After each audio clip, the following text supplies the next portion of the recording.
বিকেলের নাস্তায় কিংবা বাচ্চাদের পার্টিতে এরকম একটি দারুণ স্ন্যাক আজকে আমি তৈরি করে দেখাবো। যদি ঘরে আলু থাকে তাহলে দারুণ এই মজার স্ন্যাকটি আজকে আপনাদের সাথে তৈরি করে দেখাবো। চলুন তাহলে। আসসালামু আলাইকুম। চলে আসলাম দারুণ একটি বাচ্চাদের রেসিপি নিয়ে, বড়রাও খেতে পারবে। তো আমি এখানে 5টা আলু নিয়েছি, ছোট ছোট সাইজের। আলুগুলিকে আমি সিদ্ধ করে নিব। তো সিদ্ধ করে পানিটা শুকিয়ে নামিয়ে গরম গরম আমি এটাকে ছিলে নিব। আর এই ধরনের রেসিপি বাচ্চাদেরকে তৈরি করে দিলে ওরা খেতেই থাকবে, থামবে না, থামানো যাবেই না। এই ধরনের রেসিপিগুলি যদি আপনি তৈরি করে দেন। যাই হোক, আমি কিন্তু গরম গরম আলুগুলি ছিলে নিচ্ছি। চেষ্টা করবেন গরম গরম আলুগুলি ছিলে গরম গরম মথে নেওয়ার জন্য।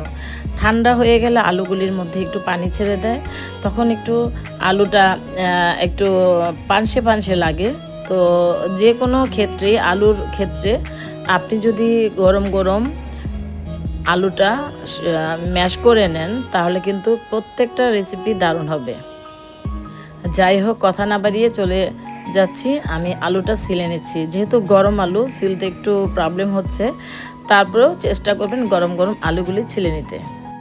ঝটপট 5 মিনিটেই কিন্তু এই আলুর রেসিপি তৈরি করা যাবে। যাই হোক, আমি কিন্তু আলুগুলিকে ছিলে নিলাম। এখন একটি কাঁটা চামচের সাহায্যে আলুগুলিকে ম্যাশ করে নিব। আপনারা চাইলে গ্রেটার দিয়েও করতে পারেন, অথবা যে কোনো একটা গ্লাসের নিচের অংশ দিয়ে এইগুলিকে মথে নিতে পারেন। যেহেতু আলুগুলি গরম, তাই আমি একটা কাঁটা চামচের সাহায্যে ম্যাশ করে নিচ্ছি। তো এভাবে ভালো মতো আলুগুলিকে কিন্তু ম্যাশ করে নিতে হবে। তো ভালো মতো আলুগুলিকে ম্যাশ করে একদম মিহি করে নিতে হবে। তো ম্যাশ করে নেবেন, তাহলে দেখবেন আলুর এই যে আমি নাস্তাটা বানাবো সেটা কিন্তু খেতে দারুণ লাগবে।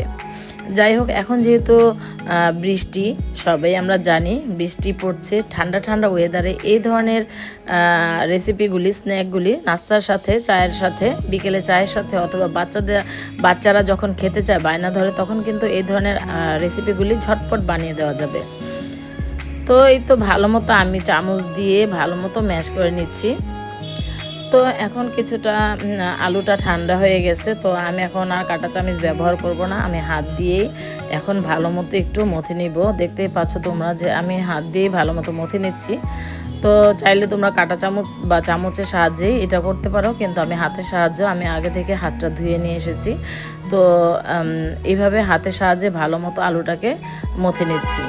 তো খুব ভালো মতো মথে নিচ্ছি, তোমরা দেখতেই পাচ্ছ। তো এখানে সামান্য কিছু উপকরণ দিয়ে আমি এই নাস্তা রেসিপিটা তৈরি করব। তো ভালো মতো মথা হয়ে গেছে। এখন আমি কি দিচ্ছি একটু খেয়াল করো। প্রথমে দিয়ে দিচ্ছি স্বাদ মতো লবণ আর সামান্য শুকনো মরিচের গুঁড়া, আমরা যেটা রান্নায় ব্যবহার করি। হাফ চা চামচের কম দিয়ে দিলাম।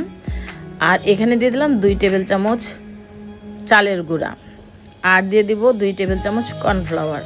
এখানে তোমরা যে কোনো একটা ব্যবহার করতে পারো। যেহেতু আমার হাতের কাছে 2টাই ছিল, তাই আমি 2টাই দিচ্ছি।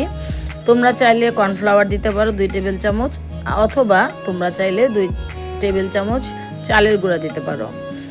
যে কোনো একটা উপকরণ দিলেই হবে। তো আমার কাছে মনে হইলো আমি 2টাই দিই, তাই 2টাই দিলাম। তো ভালো মতো আমি হাতের সাহায্যে মেখে নিচ্ছি। তো এখানে একটু হাফ চামচের মতো বা 1 চামচের মতো একটু রান্না করা যে তেল আমরা খাই, সেই তেলটা আমি দিয়ে আবার একটু ভালো মতো মথে নিব, আমার বলগুলি বানাতে সুবিধা হবে। তো তোমরা তো দেখতেই পেলে খুব সহজ উপকরণে বাচ্চারা যখন কান্নাকাটি করে কোনো কিছু খাওয়ার জন্য, তখন কিন্তু ঝটপট তোমরা চাইলে এইভাবে বানিয়ে দিতে পারো নাস্তা।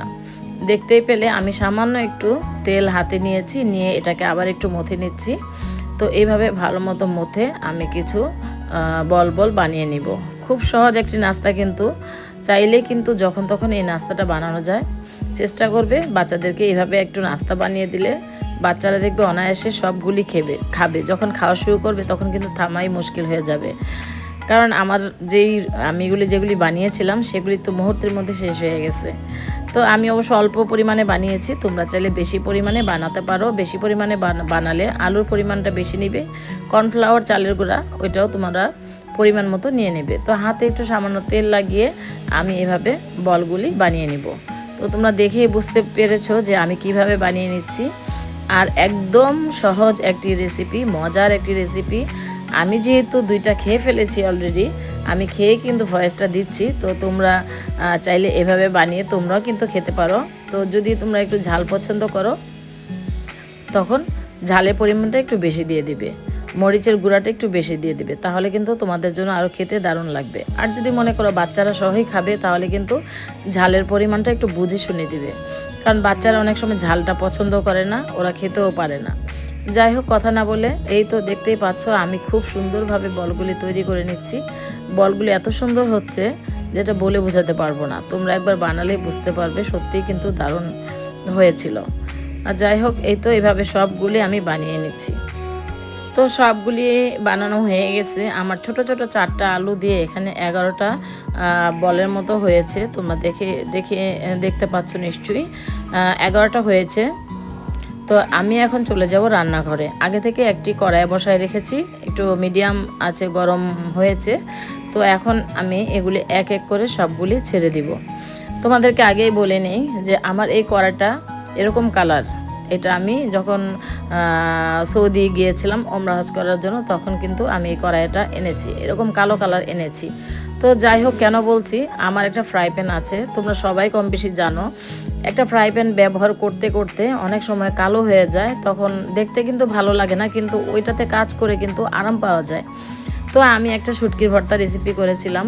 আমার এক প্রিয় আপু আমাকে বলেছে ভর্তা রেসিপিটা দারুণ হয়েছে, কিন্তু কড়াইটা নোংরা, মানে একটু কেমন করে জানি কথাটা বলেছিল, ওই মুহূর্তে আমার মনে নাই, তবে ওই কথাটা আমার অন্তরে গেঁথে আছে এখনও।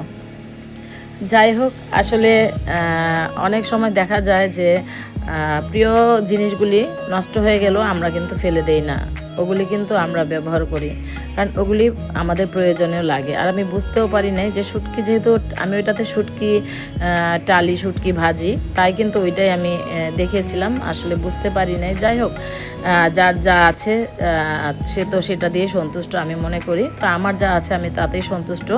তো যারা আমার হাঁড়ি পাতিল যেটাই দেখে তোমাদের ভালো না লাগে তোমরা ইগনোর করবে।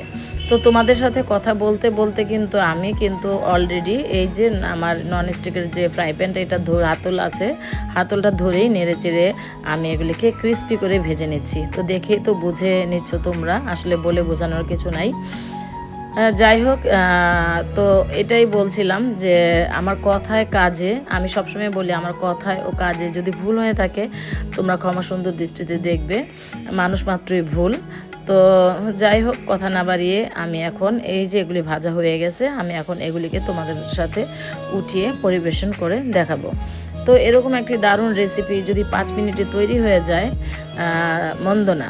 আমরা কিন্তু যখন তখনই বাচ্চাদেরকে এরকম দারুণ দারুণ রেসিপিগুলি বানিয়ে খাওয়াতে পারি, তাও আবার 5 মিনিটে বা 10 মিনিটে, আলুটা সিদ্ধ করতে যতক্ষণ লাগে।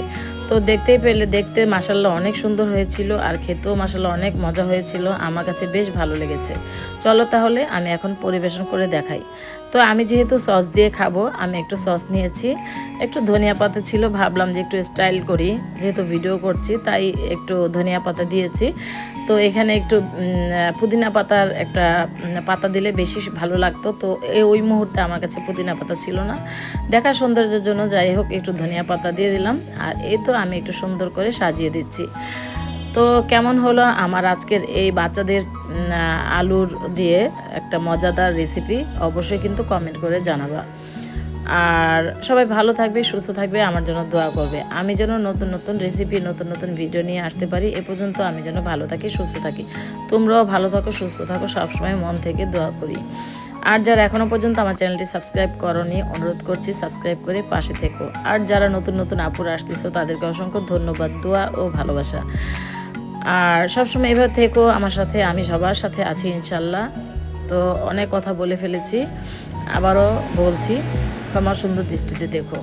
তো আমি যেতে যেতে একটা আলুর এই মজাদার স্ন্যাক্স তোমাদের সাথে খেয়ে বিদায় নিচ্ছি। তো আমার কাছে কিন্তু দারুণ লেগেছে, অনেক দারুণ, যেটা বলে বোঝাতে পারবো না। তো তোমরা একবার হলেও ট্রাই করবে, তোমরাও খাবে, বাচ্চাদেরকেও খাওয়াবে। যাই হোক, আমি এখন একটা খেয়ে বিদায় নেব তোমাদের কাছে। ভালো থেকো, সুস্থ থাকো, আল্লাহ হাফেজ, আসসালামু আলাইকুম।